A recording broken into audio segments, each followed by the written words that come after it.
So, first of all, could you talk a bit about yourself? Like, where were you born? I was born in Zimbabwe, in southern Africa, and my family moved quite a lot because of my father's business. And so growing up, I lived in a number of different countries.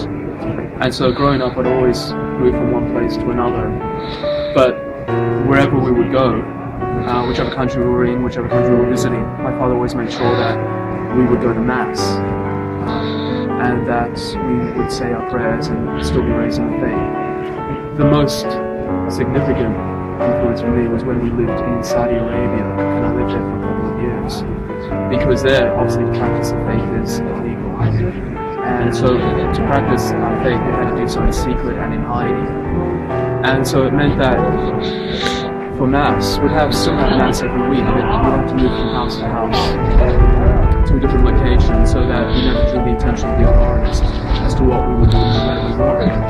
And that for me at the time was exciting, because being a young boy, the idea of being secret and hiding was fun.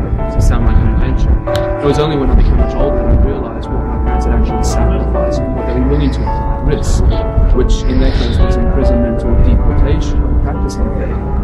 And so when I became older, I recognized what risks they had taken for the faith, what risks they had taken on behalf of my sister and I, so that we could be raised in the faith. And it was because of that I wanted to dedicate my life to something that I believe truly mattered. I wanted to dedicate my life to the faith. I wanted to be able to live my life as something that I was also willing to die for.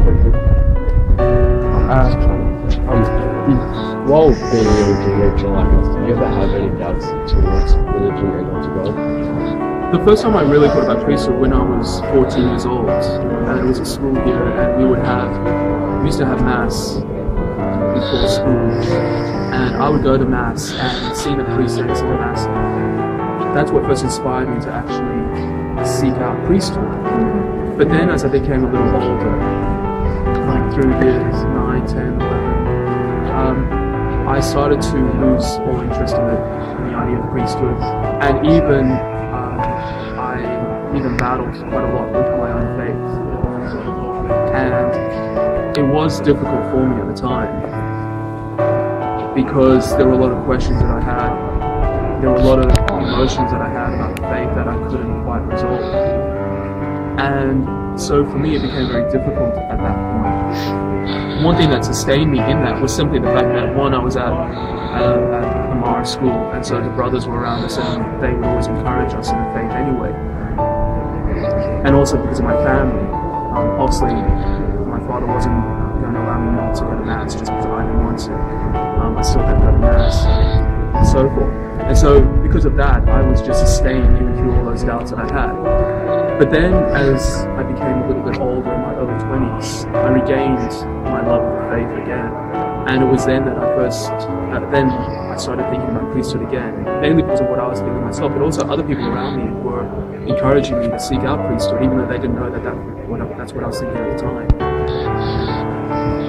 Good. Do you help the community? Are you active in the community? Well, as a priest at the cathedral and the cathedral parish, that's one of my responsibilities, is to assist the people in that parish by visiting the sick, by visiting those in hospital. I'm also one of the chaplains to the primary school, the parish primary school, and then I'm also one of the chaplains to this school as well. So my involvement in the parishes or in the community is quite varied, but for most priests it is always quite varied, between schools and hospitals and the sick, and plus our work obviously sacramentally, the Mass, confessions, baptisms and so forth. It means that we always have a great deal of variety in everything that we do. What do you most like about your vocation? For me, it's the fact that I can stand between God and other people and act as a kind of bridge between that. That because of what I've been grown to by grace of ordination, I'm able to stand there and hopefully draw other people closer to God.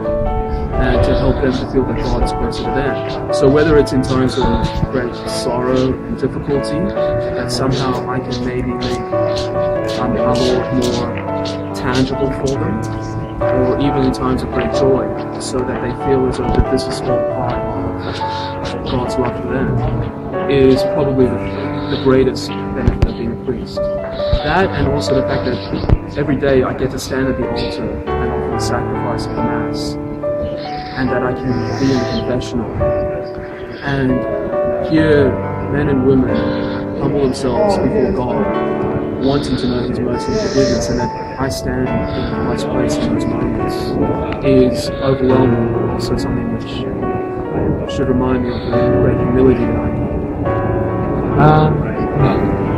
Do you ever sometimes think of your work as a vocation, or do you have a different state of mind when you take on your daily work? I suppose I've never really seen the priesthood as simply work or a job, because it's something that demands everything that I am.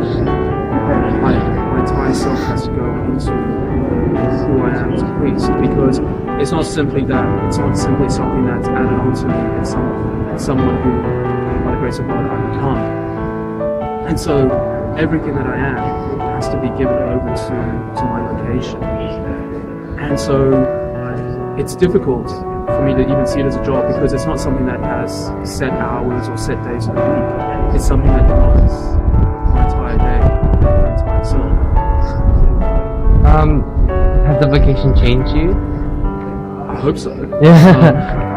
I hope. Whatever vocation we choose, whether it's priesthood or marriage, religious life, or single person, that vocation is a means by which we seek out our salvation. And so our vocation should change us. It should actually draw us closer to God. It should make us more aware of who we are. It should give us a greater sense of the fulfillment of our humanity which we want in Christ. So to that extent, whatever vocation we choose, and my vocation for myself has made me more aware of my own sinfulness, my own need for humility, but also of the grace of God and His desire that we attain the fullness of our humanity. Okay, yeah. Personally, what's your concept of heaven? Do you believe in the sort of West Nice cliche, the golden gates and the everyone that you know is there, or do you believe like it's the happier time in your life that you can go back to and relive? I believe heaven to be the place of communion with God. It's the moment where we actually attain that fullness of our humanity, where we actually are in communion with God so completely that there is nothing anymore that can separate us from God. And so because of that, it means we actually experience everything that we were created to be. And it also means that we experience the greatest sense of joy, because our life on earth is always the means by which however we live our life on earth determines how we orient ourselves to or from God, to or from heaven. And so on earth, we can still be separated from God, and so we try to live our life completely orienting ourselves to God. And by the grace of God, hopefully we do attain that when we actually achieve full communion with God and are able to see God face to face. Two more questions. In what way did you receive your vocation? I suppose the first time when I was 14 was just a kind of feeling that I had. I felt comfortable being in Mass, I felt comfortable being at the church, and so because of that sense of comfort, I thought, well, this is something that I'm attracted to. Then, when I was much older, it was because I wanted to actually live my life in some sort of service. I wanted to live my life in some ways a sacrifice. And I realized that I found the greatest sense of peace when I was at Mass or in church. That was the time that I felt most comfortable, that was the time I felt most fulfilled.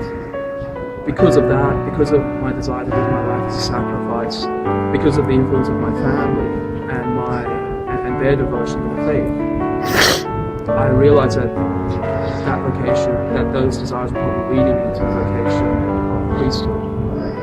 And how's life like in the seminary? In the seminary, Seminary life can be very difficult, but it can also be very fulfilling. It's difficult in a sense because there's so much that you have to do. There's so many studies that you have to take care of, so much other work that you have to take care of. But on the other hand, you're living in a group of other people, and because of that, you feel as though that you're sustained by them, you're supported by them, because you all have a common goal, and a common purpose, common orientation. Okay. This is a bit more direct, but would you say that obviously the person you're representing is gone? Would you say you're scared of death? To an extent, death is always something which is frightening because it's something where we confront our mortality. It's something where we can confront a sense of finitude. But because of faith, death doesn't frighten me as much as it may have done in the past. Because I actually see that because of the death of Christ, His resurrection, He's already gone ahead of where we are all going to go. And so for me, as frightening as death is, and all of us should pray for a happy death, all of us should pray that we can be prepared for an early death, so that it doesn't take us by surprise. Death is the means by which we actually can draw ourselves, or are drawn by the grace of God, closer to Him, and hopefully to heaven. I think that's all we have time for. Thank you so much for your Thank you time. very much.